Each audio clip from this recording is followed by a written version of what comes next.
Now we're going to talk about my very favorite topic, and that's storytelling. I do a really fun activity in class, and I'm going to ask you all to do this same activity. I get students to think about their favorite childhood stories, the ones that really resonated with them, the ones they remember. Then I get them to map out their stories, and we spend a lot of time talking about all of these different stories we were told as children. The neat part about this activity is that I have students from all around the world, kind of like this audience. At Sauder, we have a really diverse student body, which is amazing. So I get students from Pakistan, from Peru, India, China. And no matter where that student was in the world, we find out when we share all of these stories that they've all been told to us in the same way. That's pretty powerful stuff.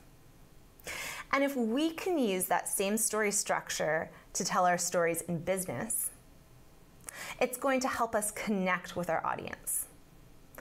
So let's go over what the structure is now. This is the general shape of a story. We have tension,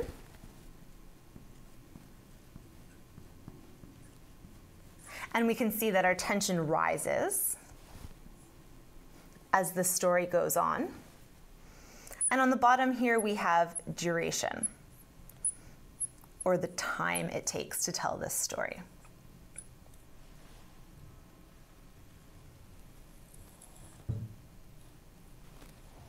We start with an intro.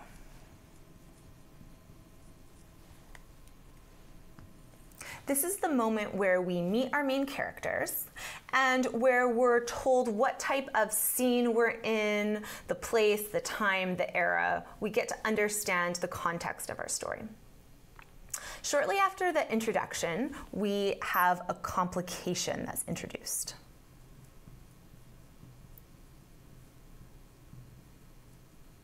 And the complication is when we find out what the main problem is for our main character. So some type of problem is presented for this character.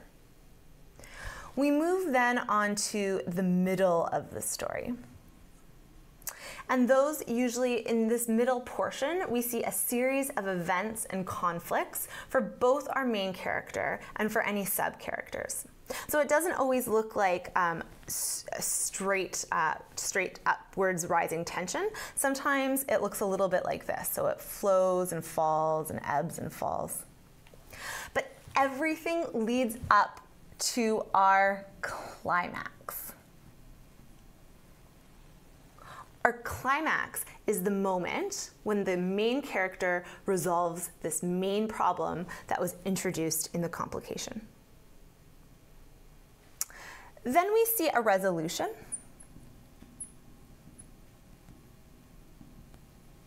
where little conflicts and problems are resolved. And it leads us to a coda. The coda is optional.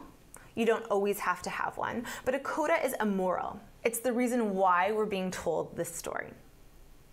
If you think of Disney stories, they all have really strong codas or morals to them, and they all fall into this classic story structure perfectly.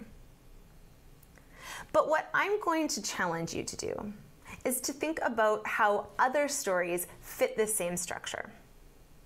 I asked you to read 2 essays by Mandy Len Catrone, and I want you to think how she manipulated and used the story structure to get out her stories. If we can tap into this, if we can tell our stories in this way, it's going to resonate with our audiences.